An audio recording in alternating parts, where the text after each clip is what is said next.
Hi again, everybody, and welcome to Wednesday's edition of Big Blue Kickoff Live, presented by Cadillac, the official luxury vehicle of the New York Football Giants.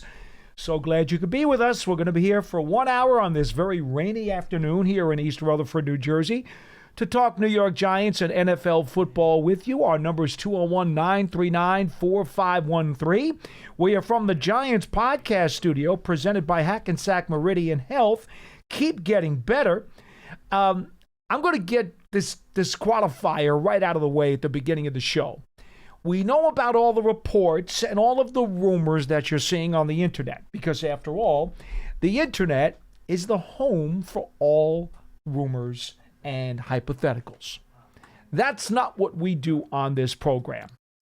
League rules tell us in this building that no one can discuss publicly, or for that matter, print publicly, anything about the NFL schedule that comes out at 8 p.m. tonight Eastern Time. That's a league rule.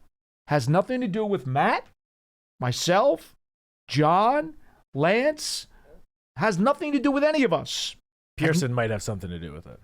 Well, he's busy buying Kleenex tissues these days. Is that an allergy or the fact that the Celtics are getting squashed? I'm not sure. But in any event, it's all in good fun. We love him. In any event, the bottom line is the league has a mandate, and they are very strict about it, that nothing can be talked about regarding the NFL schedule until 8 o'clock Eastern Time tonight. So I offer that to you right off the top because there's nothing we're going to say about it. It's that simple. And if you want to tune out, you can. I understand. It's what everybody is talking about today. I get that. What we are going to do instead is lead off this program, and we'll take all your phone calls anyway. We hope you have something else to say. But we're going to lead off this program with a thought about the NBA draft lottery and how it might apply to the National Football League. Now, you folks understand that the NBA draft lottery is weighted.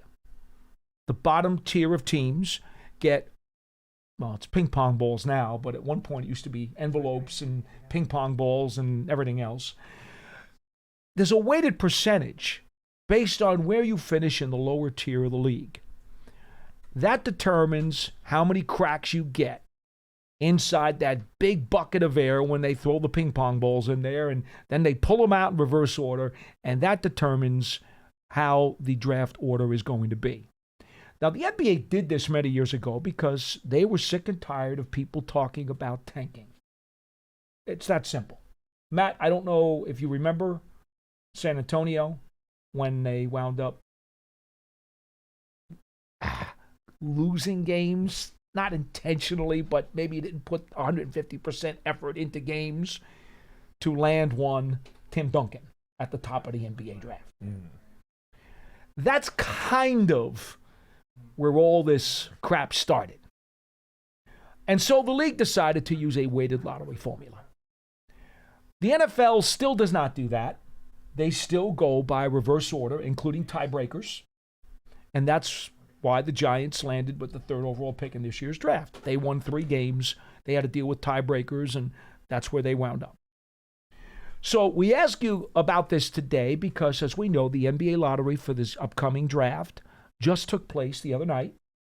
The Nets actually lost 2 spots, as Matt will tell you about in a moment. In fact, I'm going to open this up to him. I'm going to let him go through his spiel first because you guys already know how I feel. But I'll save that for later. So the Nets lost 2 spots. They're 8th instead of 6th in the draft process because they fell. As we all know, the Dallas Mavericks wound up with the number 1 pick, and they jumped a whole slew of spots. Funny how that happened. Okay. So, in any event, you can lose, you can gain, you can also stay the same. The bottom line is, once you get thrown into that big jar of ping pong balls, anything can happen. But what it does do, it does prevent all of this constant chatter during the last month of the season of NBA fans talking about tanking for the number 1 pick. That it does do. It enhances your percentage chance, but it doesn't automatically get you that guy who you think is going to be the overall number one pick. So, Matt, with that, I open it up to you. Yeah, well, for starters, just looking at the NBA draft lottery, since they adopted this new method, formula, whatever, process, whatever you want to call it, the team that has finished with the worst record and hence the best odds of winning the lottery, not a single time have they actually won the number one pick. Mm-hmm. So I'm not going to sit up here and say that, with this draft lottery, the new method, that NBA teams have stopped tanking, because I don't think that would be a truthful thing to say based on how some teams around the NBA have, structured their rosters going into the season, how they've handled, sitting certain star players or better players later in the season. There definitely is still some, unofficial tanking, at least attempted tanking going on. Not to the degree the Spurs did it, though. No.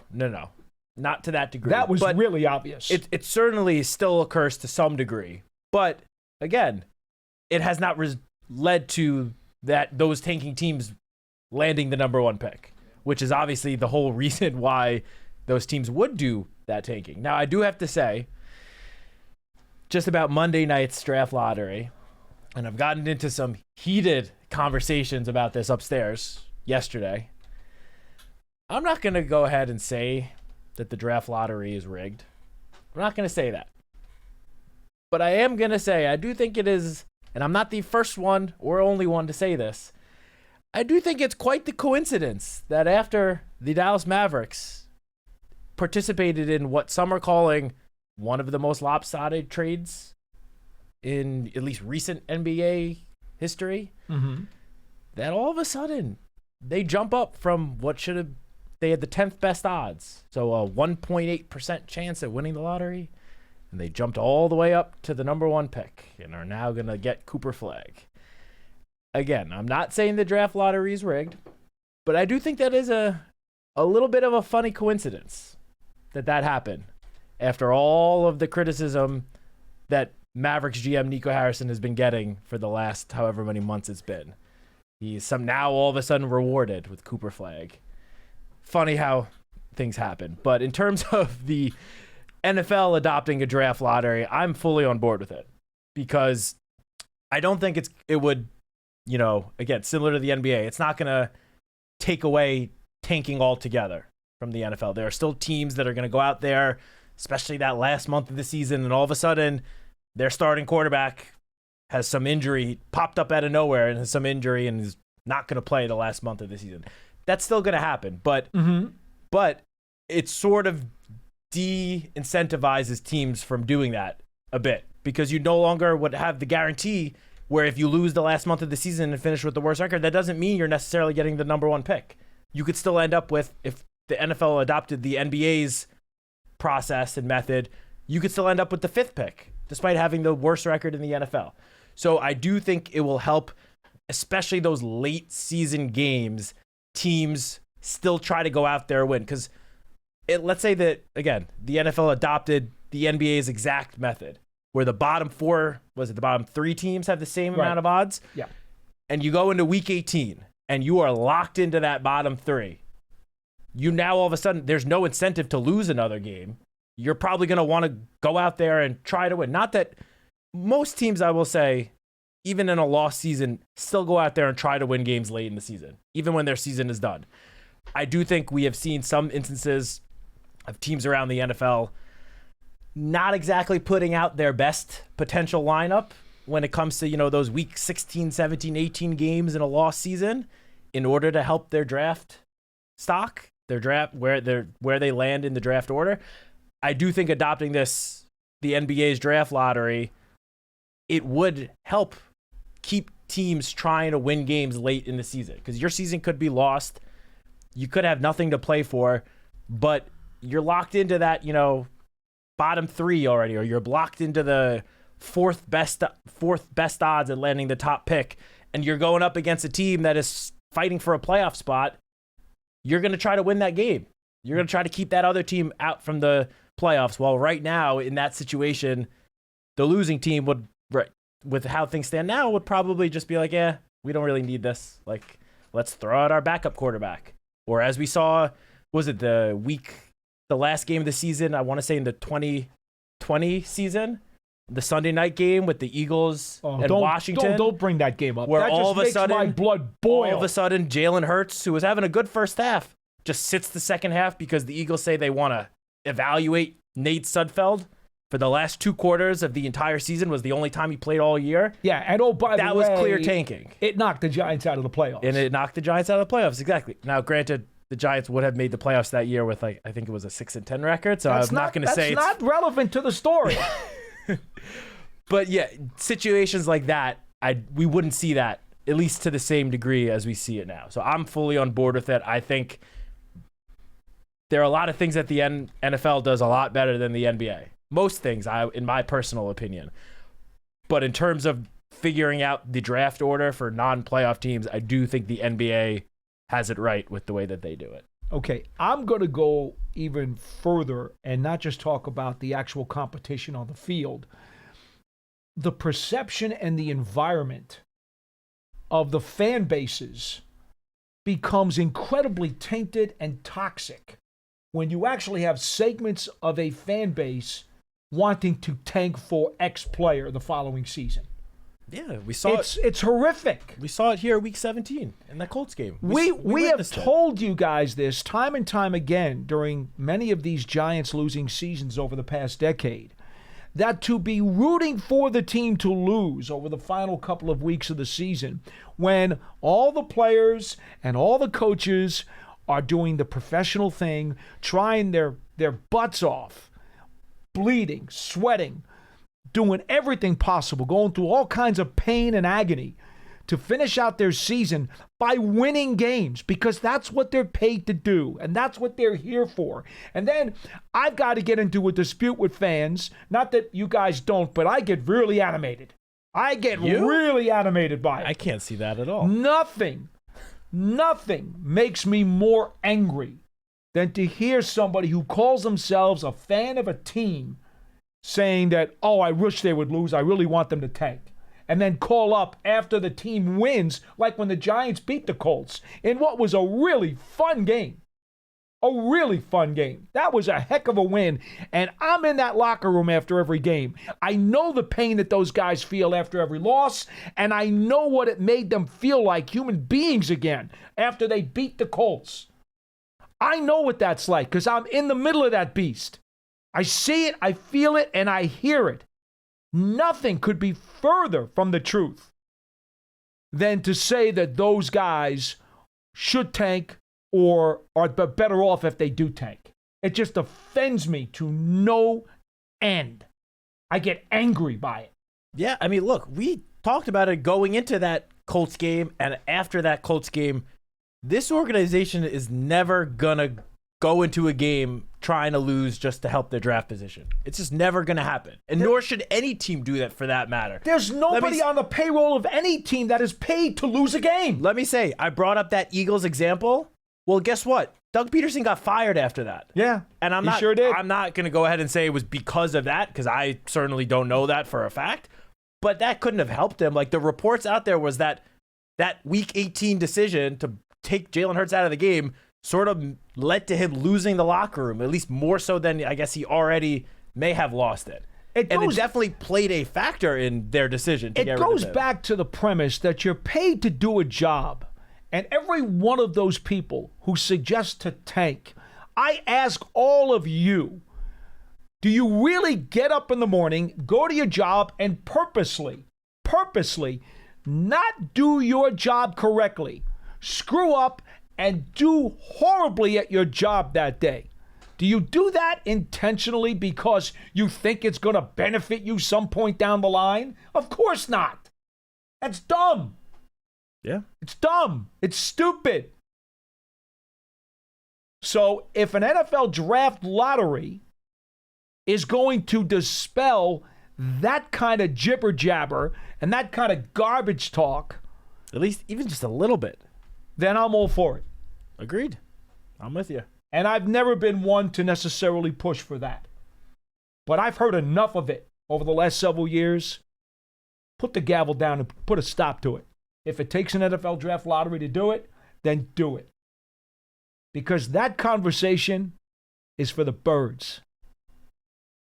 In the meantime, what kind of conversation do you guys want to have? 201-939-4513. Paul Dottino and Matt Citak here on Big Blue Kickoff Live. And let's see if we can go to the phones and open up the lines and get our first phone call of the day. And it's Mark from New Jersey who would like to discuss the draft lottery. Hello, Mark. Good afternoon, gentlemen. Thanks Hi. for taking my call.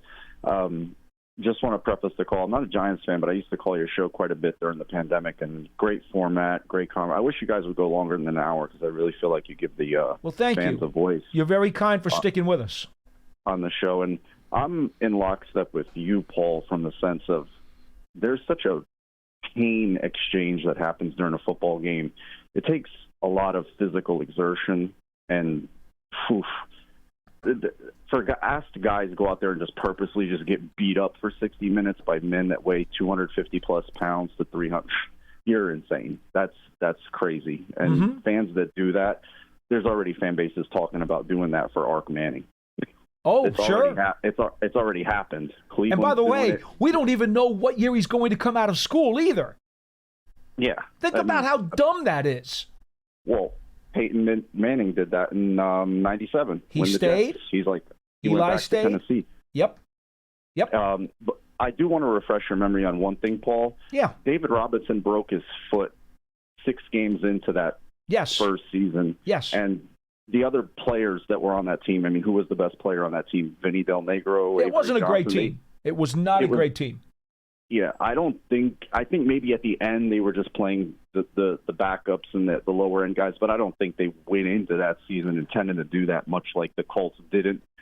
I mean, what was it? Peyton Manning had 3 neck surgeries, and they just fell into Andrew Luck. The Spurs at that time, over the course, and you know what, maybe I should have looked up their stats and see exactly what their win-loss record was in the last month of that season.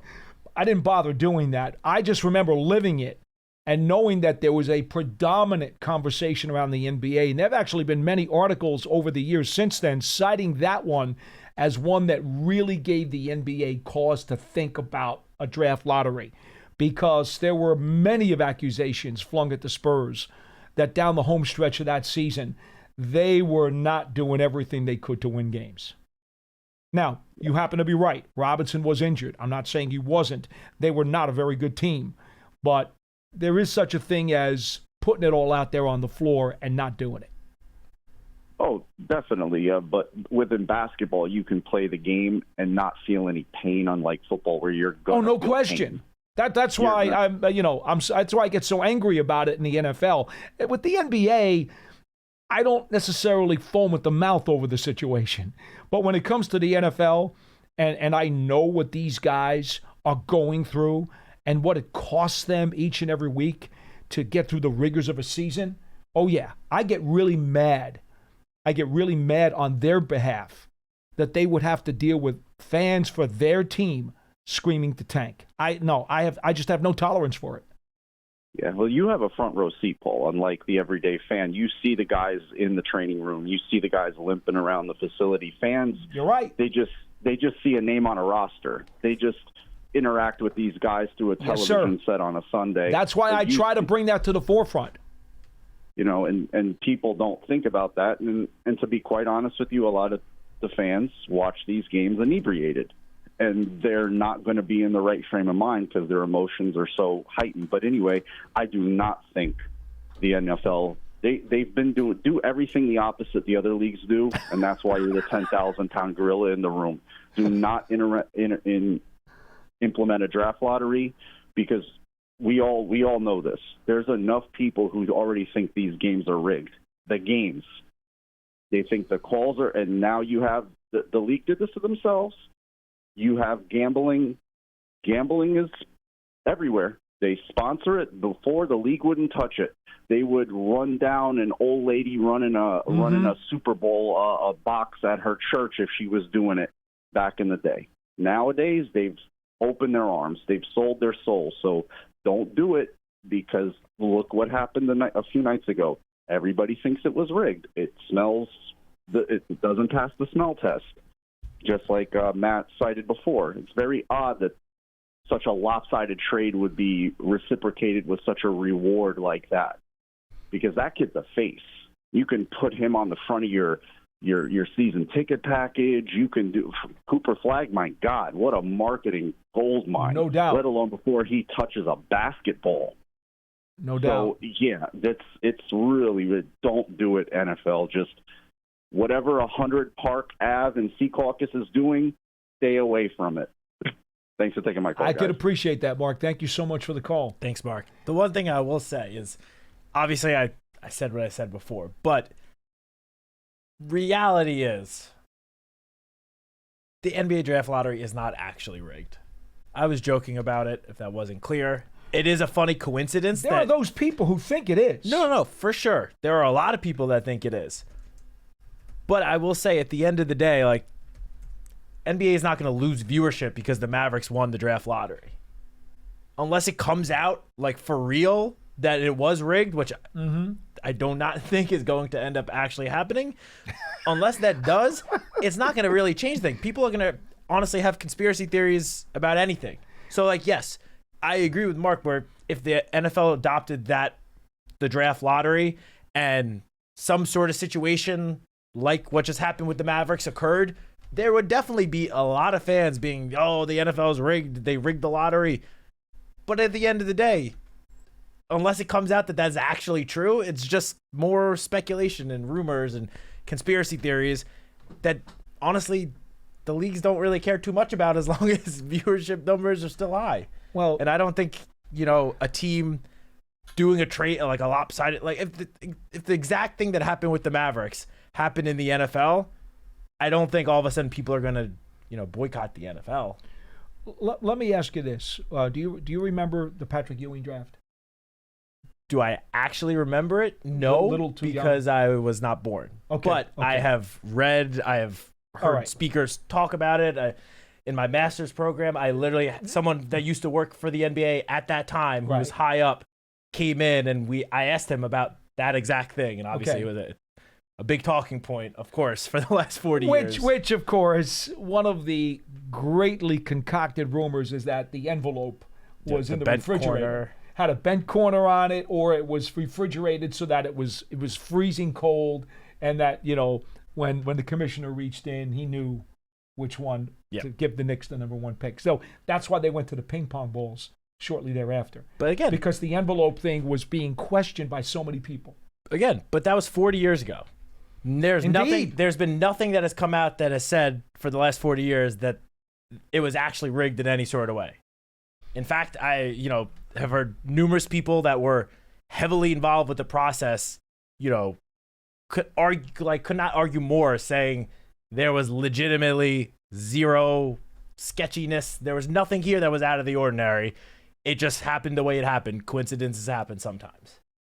Okay, and the Spurs were 4-15 over their final 19 games of the season.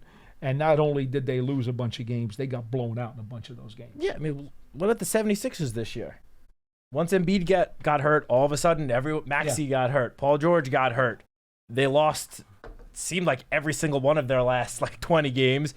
And it, kind of paid off for them because they ended up with the 5th best odds. They jumped up to the number 3 pick in a draft that there's a consensus top 3, maybe top 4 players. And they were able to help push themselves up into it. That is a situation where I guess tanking somewhat got rewarded. But again, it's just odds. See, the interesting part, though, Mark tried to give us the other side of it. We're not into dealing with the whole tanking environment because, quite frankly, it smells, right? The whole thing smells. That's where my anger lies.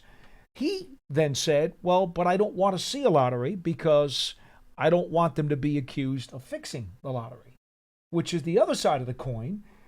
When you have a lottery like the NBA does, there are still people who think that lottery's fixed. So you're damned if you do and you're damned if you don't. I personally would almost rather have that scenario, though, have somebody accuse the lottery of being a little smelly. I'd almost rather have that than go through the final month of a season where you've got some of the fan base just soaked up with toxins screaming for tank. I can't deal with that. For me, it's not even so much of what the fans are, clamoring for it. Well, the media does it too. I'm talking about more of actual teams and their like roster decisions in the final months of seasons in lost seasons. Again, the 76ers, like that was a very, very clear and obvious. Our season's lost. We lost our best player. Let's just tank and try to get the best pick possible. Like there's not a single person on planet Earth that could tell me otherwise with how the 76ers season ended. That is the thing that bothers me the most. When the teams that have fans paying to come to their games. That's right. Using their hard-earned money to come watch their favorite team, their favorite players play, and teams are just deciding, we're going to try to help our draft position. We're going to sit our best players. That is what bothers me the most, and that is what I want to see taken out of all sports. I hate that clear and obvious tanking from teams because I know that there are fans that go out and spend the little bit of money that they can to go see their favorite team play, regardless of the sport, and they want to see their team win. The fans that showed up to that Giants-Colts game in Week 17, they wanted to see the Giants win. I heard it. We all heard it. That was a loud building. That was a very loud building. And you cannot tell me if you were at MetLife Stadium that the overall fan base did not want the Giants to win that game. Because I heard it from the press box. It was very loud. When Malik scored that long touchdown, everyone was going absolutely crazy. I don't think you and I have ever been more in agreement than on this topic or Mason Graham. We are totally in lockstep on this. And it's really good. It's really good. I like to see that.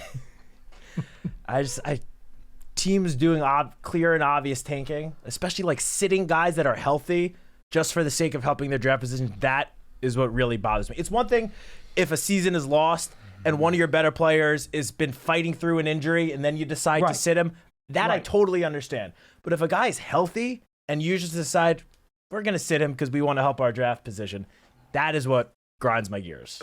201-939-4513. We go to Mike in Long Island. Wants to talk about a former Giant, Doug Coder. Remember him very well, number 44. How are you, Mike? Yes. Hi, guys. How are you? Good to talk to you. Good. How are you? Well, listen, guys, you guys do a wonderful job on the drafts, and, I couldn't ask for anything more. I mean, I was totally knowledgeable about almost every player that was drafted.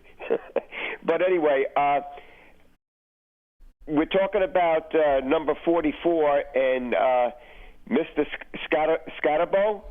And as soon as I saw that number, and I figured he would pick that number, I thought of an old-time Giant. He didn't pick it. He was given 44. He didn't pick it and told us he's not sure if he wants to keep the 44 once the regular season gets here. Remember now, just to reiterate the NFL rules, and I've posted this and I've talked about it on the show, numbers are not locked in stone by the league until 1 week before opening day. Then those numbers are locked in, and the players cannot change their number from that point forward. So between today and 1 week before opening day, any of the numbers that you see on the roster can be changed. Yeah, it's just important for everyone to keep in mind that by the time the rookies actually join the team, the Giants, every team across the NFL have added veterans in free agency for over a month. They added, guys right after the season to reserve future contracts, and all those guys get their numbers before the rookies are even part of the team. So by the time the rookies come, I mean, a lot of the numbers that the Giants rookie class currently have are doubled up with numbers of veterans that are on the team. So obviously that is not going to stand. You can't have two guys with the same number. So that is why, a week right around the end of training camp, when the roster goes down to 53 players, that's when you see the rookies really get their numbers that they're actually going to stick with, at least for their rookie years. Guys can change their number after a year, as we saw with Deonte Banks. Mike, I'm sorry to digress here, but just 2 days ago, there was a young lady who posted on Twitter how happy and excited she was. She got a Jackson Dart Giants rookie jersey with number 6 on it. And I was shaking my head, and I was thinking to myself, haven't you listened to what we've tried to tell you? Jackson Dart himself said he wasn't sure if he was going to accept that number 6.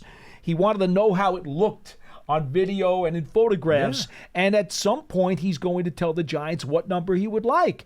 But this is a case where this young fan decided, oh, he wore number 6. We saw it during the rookie minicamp. I want to buy the jersey. And they went and they bought a jersey. For some reason, they didn't wait. And now, what happens when Jackson Dart comes to veteran minicamp in a month and decides he wants a different number? Or for that matter, he might not be able to do it that quickly because there are still too many guys on the team. Yeah. But by the time they get to the final cut down, or even the preseason games, there's always a possibility that that number could change. Yeah, off the top of my head, I can remember at least 2 members of last year's draft class that changed their number after training camp. Malik, obviously. Yeah.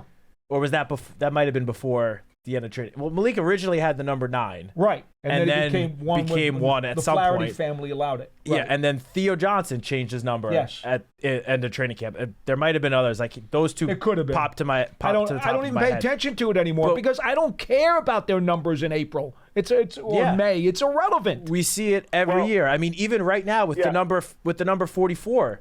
Yes, Cam Skattebo was assigned the number 44. But one of the veteran free agents that the Giants signed was also given the number 44. Right. So both of them obviously can't have the number. Listen, go ahead, Mike. I mean, I get it, guys, but I just wanted Paul to talk about Doug Kotar and what kind of player he was. Blue-collar player, undersized. He was the kind of guy who gave you 175% on every play, whether it was running a pass route, whether it was picking up a blitz, or whether it was running up the middle between the tackles, even though the Giants did not have good offensive lines during those years. They just did not. This is going back into the mid-'70s, folks, just so you know what we're talking about. Kotar came to the Giants. He was originally a Pittsburgh Steeler. He was waived, wound up coming to the Giants, and became their starting running back, tailback. In those days, we used to call them tailbacks, as opposed to calling them halfbacks or fullbacks or running backs. A lot of times we call them tailbacks because they lined up in the furthest part of the backfield. They also lined up in a pro set in those days where the 2 running backs would line up side by side, one to the right, one to the left behind the quarterback. That was the standard pro set in those days. Kotar was not very big. He was not very strong. He just had a heart the size of the Empire State Building. And this guy would get pounded on and beaten on game after game after game. And he was one of the very few bright spots for the Giants offense for a number of years. We're talking about Yale Bowl and then coming to the Meadowlands. Well, obviously Shea Stadium first for a year in 75. But Kotar was a guy that you had to love because he was undersized and gave so much of himself and kept getting the stuffing beaten out of him. And he was as durable as could be for the amount of punishment that he took, and unfortunately wound up with a brain tumor that took his life. And the story at the end is I'm going to start crying if I talk about it because it's a sad, sad story. But to know this, when he was on his deathbed, Harry Carson went out, Captain Emeritus, Captain for Life, Harry Carson, because that's the kind of guy he is. Harry went out there to visit him when he was on his deathbed, and a whole bunch of the Giants teammates went out there for his funeral, and it was just heartbreaking in every way possible. Horrible, horrible, horrible, story at the end. But do never diminish what he was as a player. Blood and guts, blue-collar guy. Parcells would have loved him. I'll tell you that.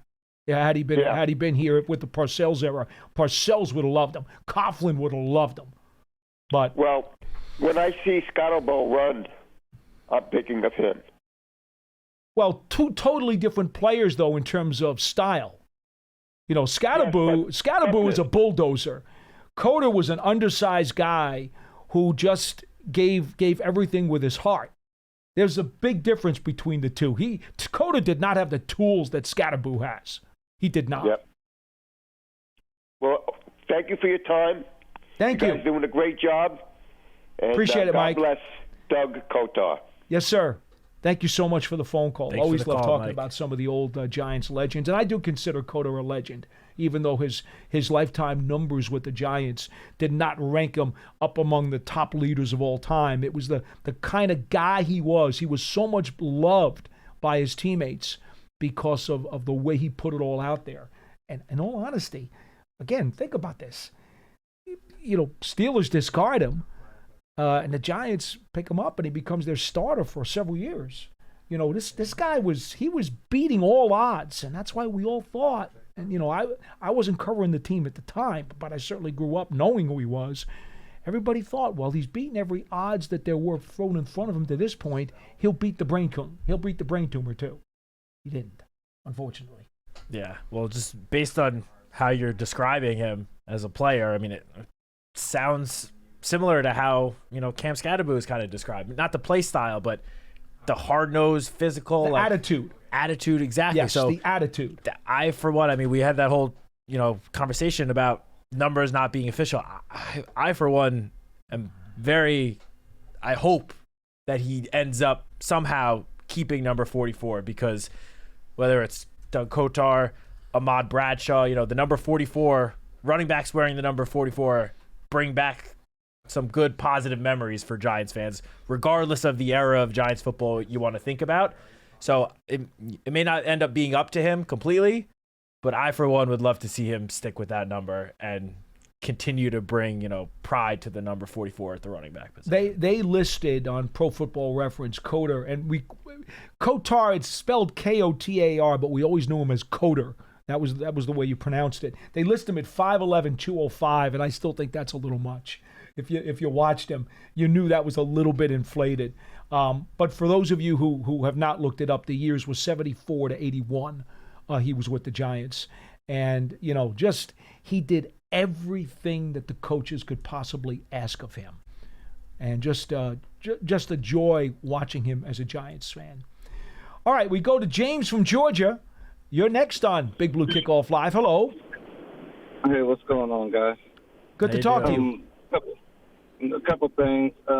Talking about the numbers, is it customary like a Giants practice, or is it just like something that the teams do where if somebody wore a number the year before or something on offense, that they change it to defense? Is that something that they just done in a couple of times, or is that something that they normally practice? Paul, I think you would know. I'm a little lost as to the question. I'm not sure I get it. So, give me an example. Give me an example. Sure, go ahead. If they played on offense one year, right? Okay. And then, so this one, I guess we just seen it this year where 26 changed from running back to running back. So that there goes my question there, I guess. I just answered my own question. Do they change it from offense to defense? Like, will they give a player who was wearing, 21, like when what was the safety's name? Landon Collins? All right. Here's where I'm going to go. Here's what I'm going to do. I'm going to give you the rule. The NFL rule changed a couple of years ago. There used to be a set of numbers that each position had to get, right? Yep. Like linebackers were 50s. Offensive linemen were 60s and 70s. Defensive linemen were 90s. They used to have a restricted amount this went on for decades, where they used to restrict the parameters of the position with a number group. Few years ago, I want to say how many, was it 4 years ago now when they opened it up? I believe it was 4. I think it was 4 years ago. 3 or 4. The league decided, okay, you know what?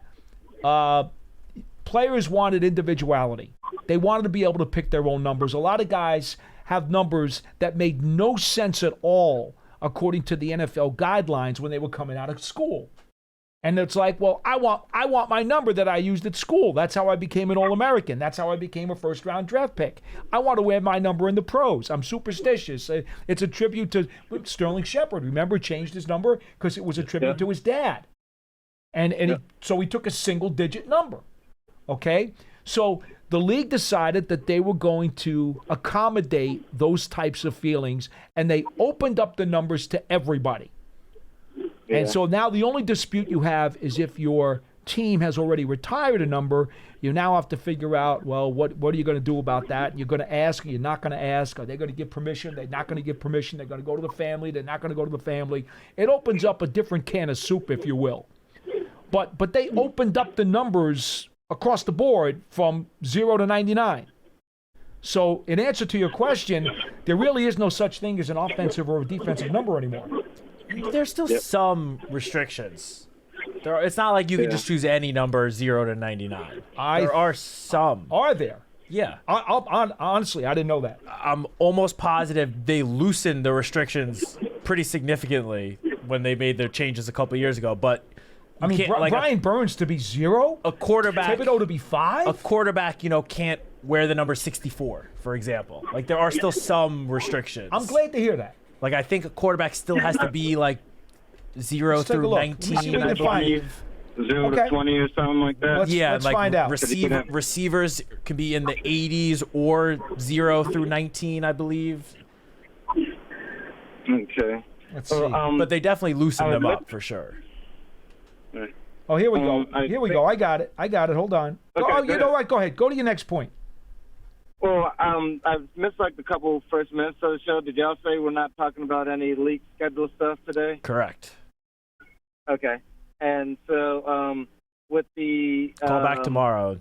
Okay. Just with to talk the about that. tanking and all the draft lottery stuff.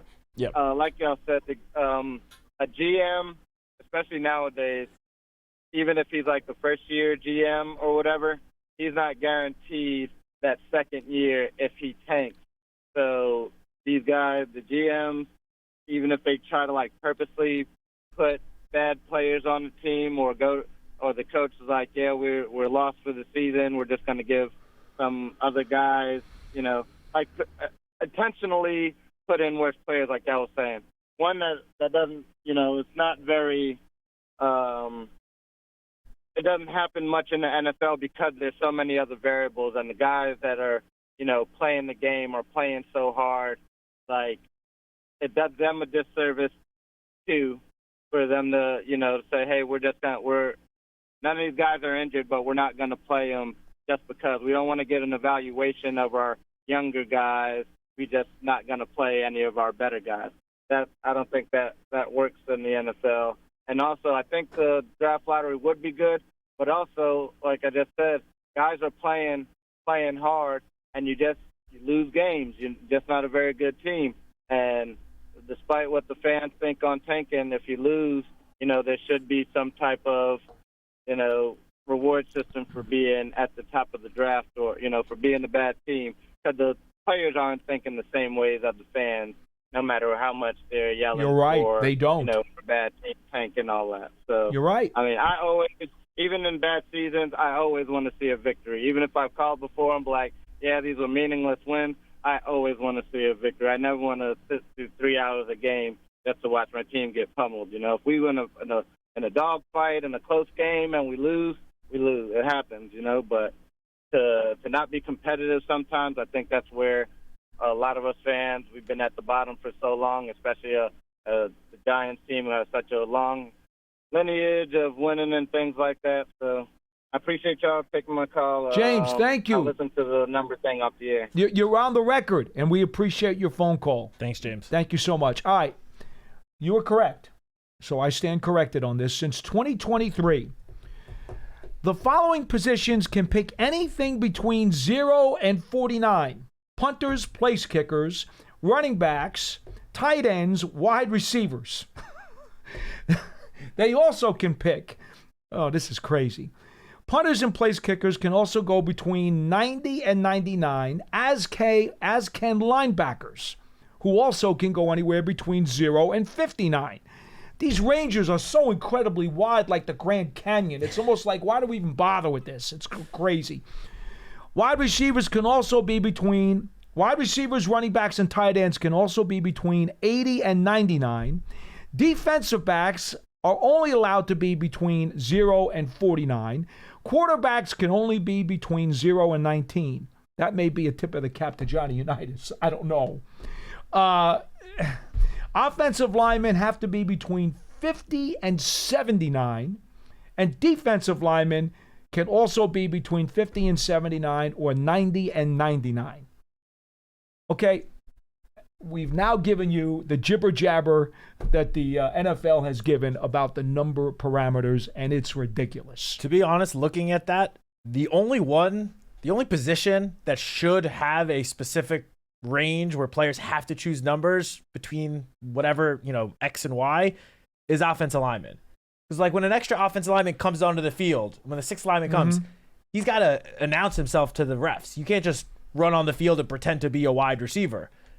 Offensive linemen are the only, not that they would, be confused by a receiver with their size, but offensive line is the only position where you really do need to have a number range. So, like if a guy in that number is on the field, that means he's an offensive lineman. Other than that, I think a player it might look weird. It might take some getting used to, but if a quarterback wants to wear, 40, who cares? It's not going to change anything. The only thing that really matters to me. Charlie Connolly was 42. There you go. The only thing that actually. Ask your grandfather about him. The only thing that actually matters is the offensive lineman's numbers, and that's just for establishing themselves when they come onto the field, when an extra lineman comes onto the field. Outside of that, honestly, again, who cares? If a guy wants to wear a number, as long as it, again, doesn't, not in a way to try to confuse the opponent, what does it really matter? Every other sport, you can wear whatever number you want. Okay. So I guess I'd be okay with that. Your proposal makes some sense to me. I see some logic in that. So I'd be okay with it. Either that or go back to the old system. The one that they have now, this is crazy. It's a little all over the place. It is absolutely all over the place. I mean, stay between the lines at least, for goodness sakes. Don't be driving off the road into a swamp. Yeah, it's just like veering in and out. Like the defensive lineman, you can wear 50 to 79. You can't wear 80 to 89, but then you can wear 90 to 99. Like, what are we doing? It's just funny to look at. I've never looked at this Here's table that you're looking at. Here's the chart. It's crazy. It's crazy. All right. By the way, folks, just before we get back to our phone calls, we should tell you that the Giants podcast, the Huddle podcast, with all of your big-time interviews with NFL and Giants personnel, John Schmelk does a great job hosting that program. It is available for you on all your favorite podcast platforms. Go to giants.com/podcasts. And, of course, don't forget, if you're an Apple podcast, leave a positive review so we know that we should keep the show going. I know later on tonight, you and John will be talking about the schedule, so that'll be cool. We'll obviously talk about that tomorrow on Big Blue Kickoff Live as well. Giants season ticket memberships at MetLife Stadium are also going to be available. With a membership, you can stay connected to the team all year round, not just on game days, with exclusive member access and benefits. To learn more about a Giants season ticket membership, visit giants.com/tickets. All right, we go back to the phone lines, and let's see who is next on the program. Johnny Mac, you're going to punch up line number 2, and it's Coach Marvin in Delaware. Hello, Coach. I think I know where you're going to be on this issue. What are you thinking, Paul? I'm with you. I'm thinking. I'm good. How are you, Coach? I'm thinking that tanking offends you as much as it offends me. It offends me. You hit me. We know each other too well, Paul. Indeed, we do. Well. But real quick, y'all was talking about the numbers. That doesn't bother me. I agree pretty much with Matt. But I don't want to see a quarterback with number 40, Matt. I don't want to see that. Just pulled that It's number. not sexy at all. That's not a sexy number. And I don't want to see Dexter Lawrence in a number 3. No, I don't want to see that. He's too big to wear the number 3. Yeah, he's too big. But I kind of agree with most of everything Matt was saying, and that doesn't really bother me. But the word tanking is killing me. Oh, it's killing me. I don't want to say all media it's more fan, and sometimes media people are fans too. So I'm gonna just say fans word. Players and coaches, we don't go into games like, you know what, guys, we're gonna tank this. We're gonna fumble a few times and throw a couple of interceptions and make sure we lose this game. It's a sticky situation. I think what happens, Matt was talking about the Philadelphia 76ers this year. I live in this area. They didn't tank. What happened, they had injuries. And the decisions they made, Embiid shouldn't be playing. And they made that decision for his health to sit him. So I can understand why their organization decided to sit their players. Matthews, he also got hurt, and they sat him. And Paul George is always hurt. So yeah, I think he got hurt at drinking tea one time. So he's always hurt. So tanking, that word is very tough. Maybe they don't put the best players on the field, their best players on the field at times. So when we use the word tanking, do we want to say Kansas City tanked last year a little bit? Like, oh, let's just lose a game. Or do we say they rest their players? Because, Coach, you know what the problem is? You don't have this at the high school or the college level because there's no draft lottery that is weighted in favor of the worst records. You do have that in the pros, and that's why the concept or the conversation that fans will have about tanking is only going to be at the pro level. Yes, and I agree with that, and that's why I didn't use my experiences. I'm looking at what I see in the NFL, and I think you can tell when it happens. You have to look at the whole concept of it. What actually happened? Did it have an injury to a key player, like a quarterback or something like that? And then sometimes at the end of the season, you have to ask your question: do you really want to see your young players on the field when you're down to your last two games? You want to see what they look like? Think about this: if we're losing games, I'm not saying we're going 0-17, but if we're not at 500 and we get to the last game, would anybody have a problem with Jason Dart playing just to get a look at him?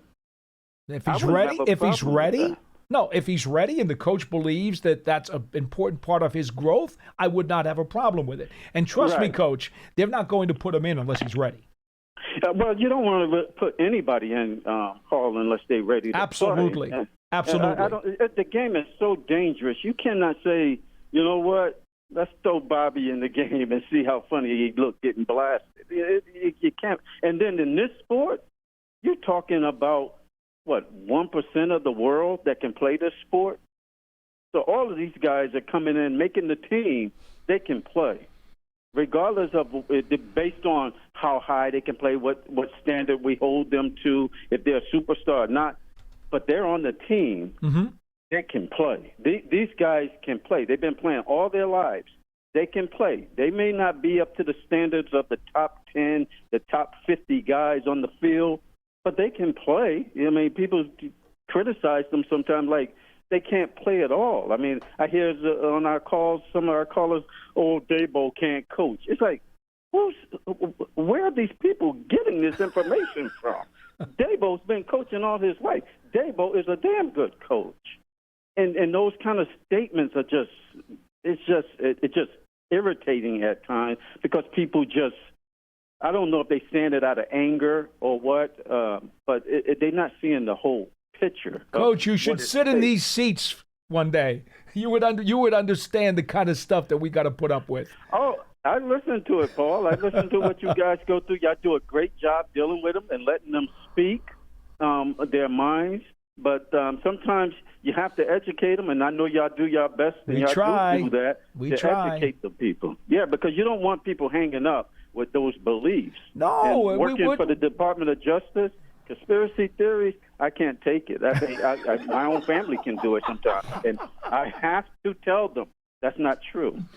Because those people are walking around giving that information. Coach, I appreciate you as always. I love taking your phone calls. Be well, okay? We'll talk to you soon. Thank you, Coach. We go back to Lou in Texas. You're next on the show. Hello. Hey, guys. How's it going today? Hi. Good. How are you? Good. Couple quick things. So first on this year's draft, I am so impressed Shane did not reach for one player. It seemed like every single player was underdrafted, not overdrafted. And the one player, and I'll say I'm not a college football fan, but when I saw Skattebo's tape against Texas, I want to run through a friggin' wall. Two other quick things. Number one is I do not want to be a quarterback against the Giants, and it's 3rd and 12. That is something that would scare the living daylights out of me. And I want to put on the record, Giants will win 10 games this season. React. 10? Wow. Okay, 10. Lou. And how many in the division? I think 4. 4 in the division. Wow. 4-2 in the NFC East. I like your optimism, Lou. I appreciate that. I mean, you don't hear too much of that. Roster, everybody, all these pundits are saying Giants have the worst roster. Giants have the worst roster. Let's go through position by position. They don't have the friggin' worst roster. I don't care what anybody says. Russell Wilson is an upgrade. That defense is going to be dominating. So that's why I'm going out there on a limb. Like I said, I know I'm myopic. I know I'm being like a Cowboys fan, but you know what? I'm going 10 wins. All right. Well, hey, I guarantee you people in this building would be very happy to hear that, Lou.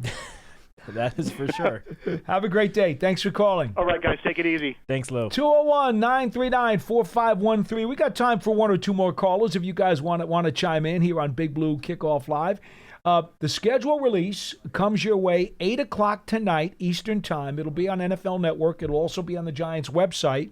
Do you know the plans for what's being posted right away? I do. Please let the people know. Well, there's a lot of content coming out tonight. A lot. Some analysis, some other stuff. I can't get into details. Okay. But at 8 o'clock, there will be a lot of things out on Giants.com, the Giants mobile app, different social platforms. Keep an eye out. There's been a lot of hard work being done by we will. John and I will have as Paul mentioned before, we will have a Giants Huddle schedule reaction that will come out either at 8 or soon after 8 o'clock. But there's been a lot of hard work done by a lot of people, both upstairs in my group, in the production group, getting ready for tonight.